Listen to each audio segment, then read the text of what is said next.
Hello friends, लाए हैं आपके लिए आज फिर एक बहुत ही बेहतरीन और मज़ेदार वीडियो जिसमें बताएंगे हम आपको मोर के बारे में अद्भुत बातें और उसका पूरा इंट्रोडक्शन। तो इसी के साथ स्वागत है आपका आपके अपने यूट्यूब चैनल राठौर्स कॉम्बिनेशन में, जिसमें लाते हैं हम आपके लिए बड़ी ही मज़ेदार और बेहतरीन वीडियो। ऐसी ही वीडियो लेकर आए हैं हम आज, जिसमें बताएंगे आपको मोर के बारे में महत्वपूर्ण बातें, जिसमें हम निम्न टॉपिक्स पर चर्चा करेंगे।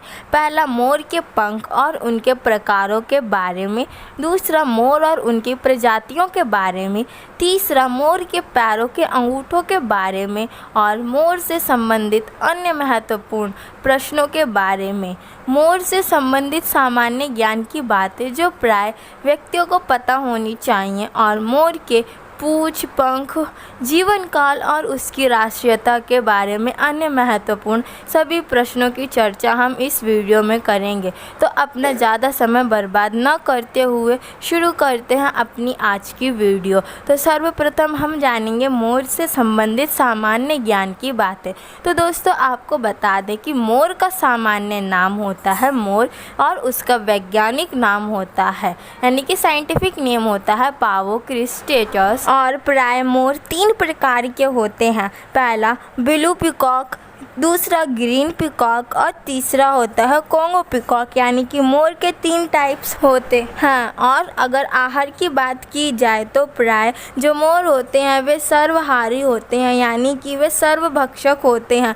वो कीट और घास फूस, फल फूल, दाने सब कुछ खा लेते हैं, इसीलिए मोरों को सर्वभक्षक भी कहा जाता है। अब इसके बाद हम चर्चा करते हैं उनके अगले टॉपिक के बारे में। तो दोस्तों, मोर के समूहों का नाम होता है मस्टर, प्राइड और ऑस्टेंटेशन, और उनकी एशियाई प्रजातियां होती हैं नीली या भारतीय मोर और हरा, और इसकी अफ्रीकी प्रजातियां कांगो मोर की होती हैं। तो हमने आपको बताया कि मोर 3 टाइप के होते हैं, पहला ब्लू, दूसरा ग्रीन और तीसरा कांगो। तो आपको बता दें, भारतीय यानी कि एशियाई प्रजाति में नीले और हरे मोर आते हैं, और अफ्रीकन प्रजाति में प्राय कांगो मोर आते हैं। उसके बाद आपको बता दें, मोरों का औसत वजन 4 से 6 किलोग्राम होता है, और औसत लंबाई उनकी 6 से 7 फीट होती है। और अगर मोर के जीवन काल की बात की जाए दोस्तों, तो प्राय एक मोर 12 से 20 साल तक जीवित रहता है। और यदि रंग की बात करें तो मोर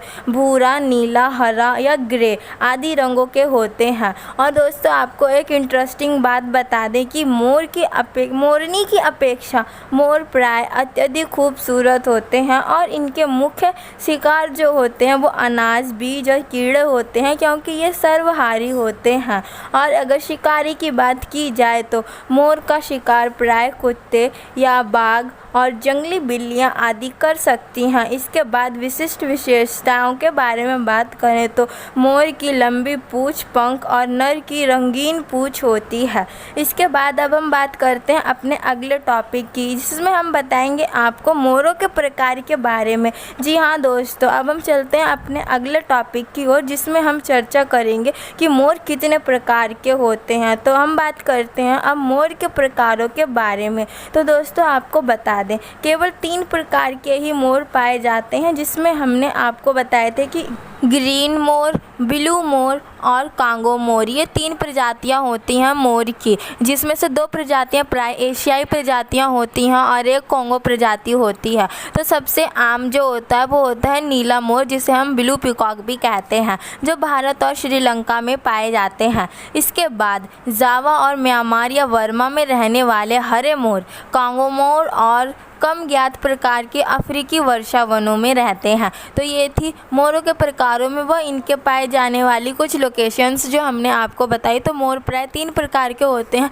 जिसमें से जो सबसे आम मोर होता है वो होता है हरा मोर, और जो नीली प्रजातियां होती हैं मोर की और जो कॉन्गो प्रजातियां होती हैं वो प्राय दुर्लभ प्रजातियों में आते हैं, और जो कि प्राय कुछ ही वनों में पाए जाते हैं, जैसे कि अफ्रीकी वर्षा वन, जो प्राय काफ़ी दुर्लभ वन माने जाते हैं। तो ये थे मोरों के प्रकार के बारे में थोड़ी सी छोटी सी जानकारी। अब हम चलते हैं आगे और बढ़ते हैं अपनी वीडियो में, और आपको बताएंगे अब हम मोर के पंखों, पैरों और उसकी राष्ट्रीयता के बारे में महत्वपूर्ण तथ्य, जिसमें हम आपको मोर के बारे में और भी अच्छी और महत्वपूर्ण बातें बताएंगे। तो दोस्तों बात है मोर के पंखों की। तो मोर के पंखों की बात करें तो दोस्तों मोर के पंखों को ट्रेन कहा जाता है। जी हाँ दोस्तों, मोर के पंखों को प्राय ट्रेन कहा जाता है।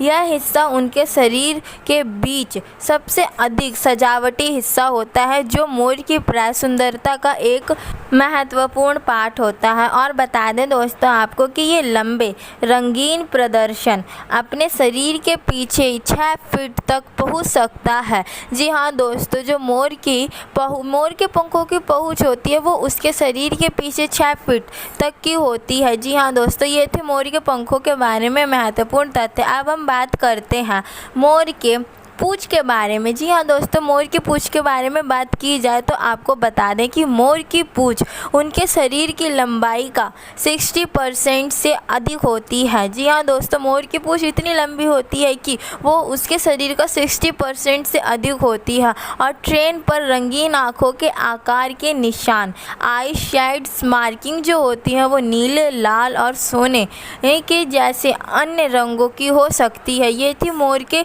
पंखों की पहचान। और उसके बाद पूँछ के बारे में बताएं तो जो मोर की पूँछ होती है वो 60% होती है उनके शरीरों की, और जो मोर के पंखों पर डिज़ाइन बनी होती है आँखों की तरह, जो नीले और प्राय लाल रंग की और सुनहरी रंग की होती है, वो उनकी एक महत्वपूर्ण पहचान होती है। तो ये हमने आपको बता दी मोर के पूँछ और पंख के बारे में महत्वपूर्ण बातें।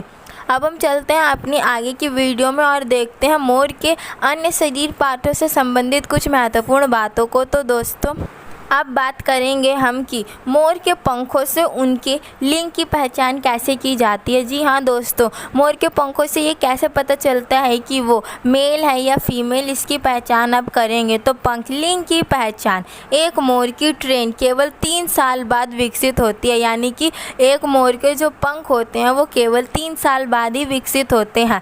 जन्म के समय लिंग की पहचान करना मुश्किल होता है, परंतु दोस्तों जब मोर बड़ा हो जाता है तो उसकी पहचान करना काफ़ी सरल हो जाता है, क्योंकि मोर के प्राय बहुत लंबे लंबे और खूबसूरत पंख होते हैं। लेकिन अगर बात मोरनी की जाए तो दोस्तों मोर में ये जो सुंदरता होती है ये इतनी विद्यमान नहीं होती। फिर भी वे तेज़ी से बढ़ते हैं कि वे 1 सप्ताह के बाद स्वतंत्र रूप से चल सकते हैं। वे कुछ महीने के बाद ही उड़ना भी सीख लेते हैं। और मोरों के बारे में एक अद्भुत बात आपको बता दें कि मोर के इतने लंबे पंख होने के बावजूद भी मोर ज़्यादा ऊंचाई तक या ज़्यादा दूरी तक नहीं उड़ पाते हैं। जी हाँ दोस्तों, क्योंकि मोर के पंख काफ़ी भारी होते हैं और मोर का औसत वजन 4 से 6 किलोग्राम होता है, जिस कारण वो अत्यधिक ऊंचाई तक नहीं उड़ पाते हैं।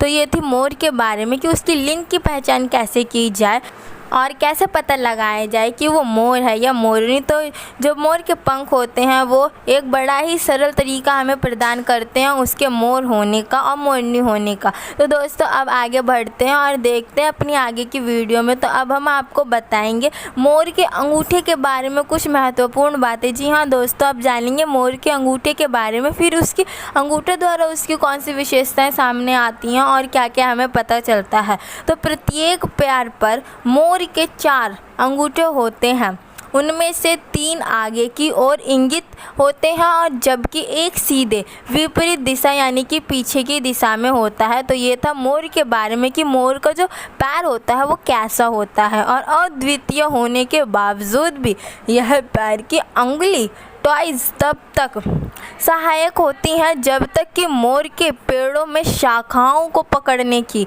आवश्यकता न हो जाए। तो जी हाँ दोस्तों, जो मोर के पैर होते हैं उनकी ये 4 उंगलियां होती हैं, जिसमें से जो 3 होती हैं वो आगे की साइड और एक पीछे की साइड में होता है। ये मोर का पेड़ों पे बैठ के उसकी शाखाओं में पकड़ने में सहायता करती है।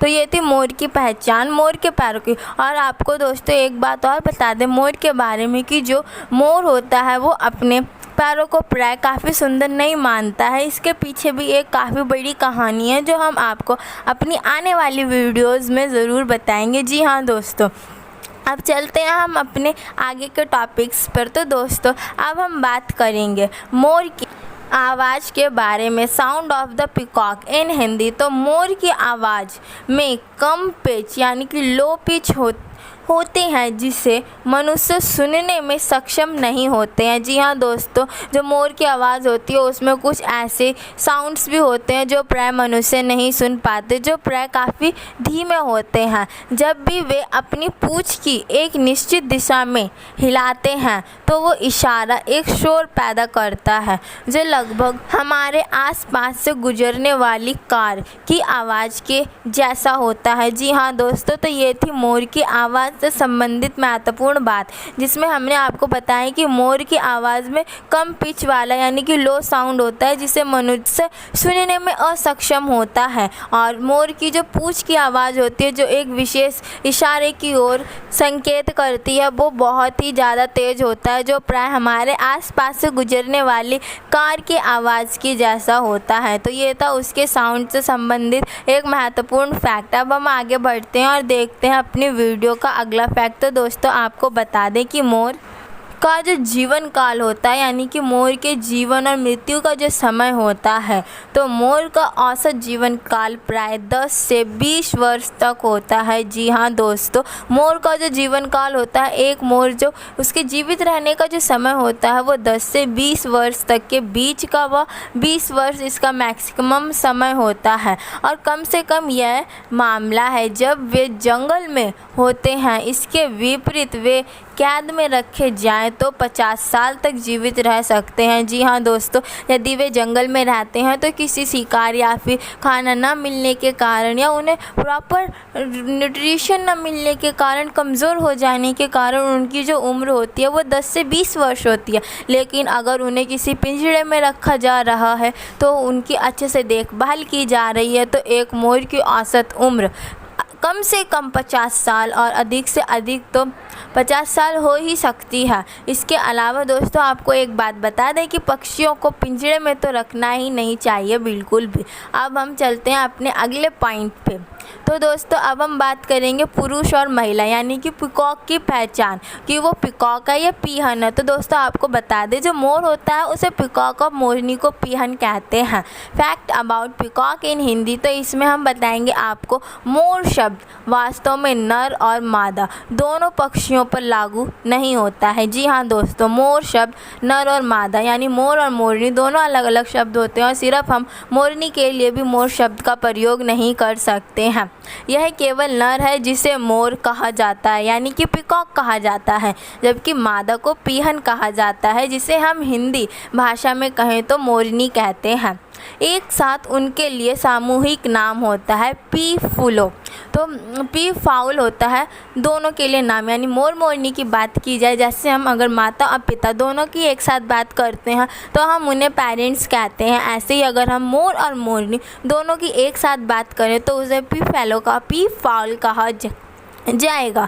जी हाँ दोस्तों, अब हम बात करते हैं भारत के राष्ट्रीय पक्षी यानी कि मोर की राष्ट्रीयता की, कि मोर में ऐसी क्या खास बात है जिसके कारण मोर को भारत का राष्ट्रीय पक्षी घोषित किया गया है और भारत की राष्ट्रीयता किसी और अन्य पक्षी को नहीं दी गई है। तो दोस्तों आपको बता दें मोर को भारत का राष्ट्रीय पक्षी यानी कि नेशनल बर्ड ऑफ इंडिया कहा जाता है, का भी एक महत्वपूर्ण अर्थ भी है, क्योंकि उसको मोर को भारत का राष्ट्रीय पक्षी क्यों कहा जाता है, इसके पीछे भी एक महत्वपूर्ण बात है, महत्वपूर्ण फैक्टर जो हम आपको बताएंगे।